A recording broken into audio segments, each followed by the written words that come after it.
Hi friends, this is Judson here. I want to be able to share with you today's encouraging word. And today we're going to be in the book of John, John chapter 11, verses 31 to 44, I believe. Yes, 44. So we have a great section over here. Jesus has gone over. His friend Lazarus has just died. He met with Martha and talked with her, telling her that he is the resurrection and the life, and anyone who believes in him will be able to have eternal life. Now Martha went and got her sister Mary to be able to come over and be with Jesus. And Jesus wants to be able to have a private word with Mary, but unfortunately things change, and Jesus is going to jump into action over here in regards to the story. As was mentioned also earlier, there was many Jewish people that came from Jerusalem over to where they're at, Bethany, and they're paying their respects, they're mourning. These are the professional mourners. These are people that knew Lazarus. They're weeping for him at this time. And here's what we have in this story. Verse 31. We're just going to jump right on into it, okay?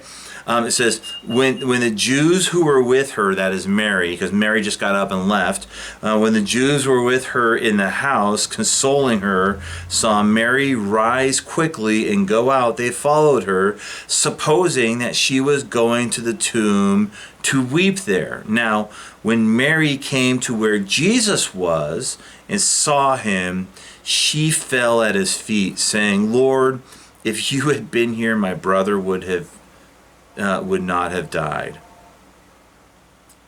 Now I'm going to stop right there for a second. So here Jesus has a situation where Mary's come up to him, and she says something similar that Martha has said to him also. That, hey, if you were here, you could have stopped this. We know that you could have stopped this. And she's in mourning, she's in weeping right now, she's in pain, and these are things that people say, when they are in pain and they're recognizing various things at this time and such. And as she's talking about this, she says this, Jesus looks up and he realizes they're not alone. Because with Mary came all the various Jewish peoples and the various other mourners. Verse 39, when Jesus saw her weeping and the Jews who had come with her also weeping, and this is interesting. I've never noticed this before in reading this passage many, many times. So I want you to hear this and see this right now. It's the middle of verse 33. So he sees Mary, he sees the Jewish people, and everybody's weeping over there.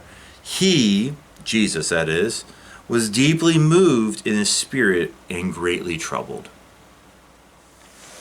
Jesus sees Mary, and Mary has genuine faith in Jesus. Jesus wants to be able to do a miracle for her. He wants to be able to show her the glory of God and the power of God. He wants to be able to be a blessing for her, just as he mentioned that to Martha. That's what he said to Martha.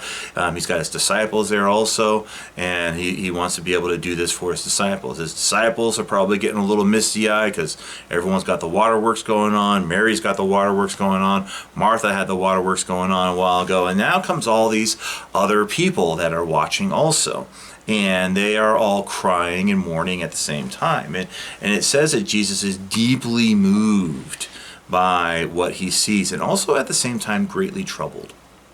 And I was kind of thinking about, what is Jesus feeling right now? One, he's probably got anger at the evil of death. That death comes, and God did not create us to die. He didn't. He didn't create us to experience death, to deal with death. He didn't create us to be able to have to be able to do this. Death is an enemy of life. It is an enemy of God, and he's probably angry at the evil that death is. And that it is a final enemy and a strong enemy. He's going to conquer that enemy, but he's still probably angry at that. At the same time, he is got sorrow, his own sorrow, that he is feeling for the death of a friend, and his own emotions of sorrow and mourning that he has in regards to that. There's also an element where he's maybe feeling a little bit a weight of responsibility, the awe that he knows of what he's going to do next in regards to a miracle. But he also knows that there's this audience that is there, this Jewish audience that is over there, and he loves them and he wants them to be able to know him. But many in that audience are short-sighted. Many of them are going to be doubting him even after he does this miracle. Many of them are going to betray him even after he does this miracle. Many of them are just going to question him, and some will have faith in him. And he realizes that this is, now something he wanted to do in private is becoming a bit more public, if you will. And in that, he feels this mixture of being deeply moved and also troubled. This thing can spiral all over the place. But he wants God the Father to be glorified. And he's going to show that. So Jesus marches on, if you will. And he realizes that instead of having a personal moment with Mary like he had with Martha, where he's able to reassure her and give her reassurances of faith, at this point, it is time for action. And so Jesus turns into action mode. Looking around him, he's deeply troubled, he's deeply moved in regards to all this stuff, and now he's going to be moving over. And verse 34, it just says, and he said, "Where have you laid him?" And they says, "Lord, come and see." And so he wants to go, and let's get the show on the road. Let's move to action. Let's go do what I came here to do. So Jesus wants to go see where the body is. And then some of them said, once again, verse 35, Jesus wept. So when he goes over to the tomb, he sees his friend. He weeps because the emotion of the experience is probably at an all-time high. And the Jews said, "See how he loved him." But some of them said, "Could not he who opened the eyes of the blind man also have kept this man from dying?" See, you hear that little voice of doubt, that little voice of criticism, that little voice of, and that is still over there. And that's part of what was troubling Jesus in regards to, he knew he was going to have to face some of that here in regards to this. Verse 38, "Then Jesus, deeply moved again, came to the tomb. It was a cave, and the stone lay against it. Jesus said, 'Take away the stone.' Martha, the sister of the dead man, said, 'Lord, by this time there will be an odor, for it has been dead for 4 days.'" And the second time we're told that that Lazarus is dead for 4 days. Second time we're just being told to remind ourselves, hey, we want you to know that it's not just a little while longer, but he's significantly dead. And but Jesus turned to her, to Martha, and he said, "Did I not tell you that if you believed, you would see the glory of God?" And Jesus is letting Martha know, hey, this is it. I want you to know I came here for a reason.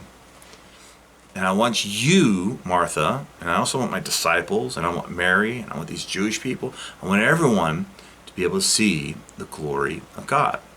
I want them to see the power of God. In order to do that, we got to move that stinking stone. Let's move that stone. Verse 41. "So they took away the stone, and Jesus lifted up his eyes, and he says," and this is interesting, Jesus wants to make sure that everyone hears this. He says, "Father, I thank you that you have heard me. I knew that you always hear me, but I said this on account of the people standing around, that they may know, or that they may believe that you sent me." So Jesus is having an external dialogue with God, saying like, hey, God, I just want to be able to say, I thank you that you hear and do what I ask. And even when I'm asking you to do the impossible, you hear and do what I ask. And I know this, and I'm just saying this aloud so everyone can be able to know what's going on over here. I want everyone to know I'm in control of this situation. I want everyone to be able to recognize that I'm also doing this for the Father. And he is going to show of this. And then it says, when he had said these things, he cried out with a loud voice. And he takes a commanding voice, a voice that is the power of God, really. A voice that when the powerful Creator speaks into the world, it shakes into the world. And Jesus, with a loud voice, calls out and says, Lazarus, come out. Verse 44, the man who died came out, his hands and feet bound with linen strips, his face wrapped with cloth. And Jesus said to them, unbind him and let him go. Why did Jesus have to tell them, unbind him and let him go? Because I want you to think about this scenario for a situation. Jesus is standing in an empty tomb, or at a tomb, and he says in a loud voice, Lazarus, come out. Lazarus, who's tied and bound, we're told, comes hopping on out. And the reason why Jesus has to tell them to unbind him and to release him is because the focus is not on Lazarus. Everyone's not looking at, oh my goodness, look, Lazarus is alive. The focus is on Jesus, because the reaction is, oh my goodness, he just said, Lazarus, come out, and the dead came out. I would imagine if you were at this situation, instead of everyone rushing over to Lazarus asking him, like, what's it like to be dead? Because everyone wants to ask that question. And to talk to him of just like, how are you feeling, Lazarus? Are you okay, Lazarus? Instead of that situation where people want to talk to him and address Lazarus, everyone wanted to be able to look at Jesus, because he is the catalyst in this entire story. Because they recognize that Jesus just made the dead alive. And he did this for his disciples to see and believe. He did this for Martha and Mary to see and believe. And for those who are in the Jewish audience to see and know that God works through Jesus. And this is why we put our faith in him. That's why we put our trust in him. Because only he has words that can bring the dead to life. Thanks for joining me. I look forward to seeing you next time.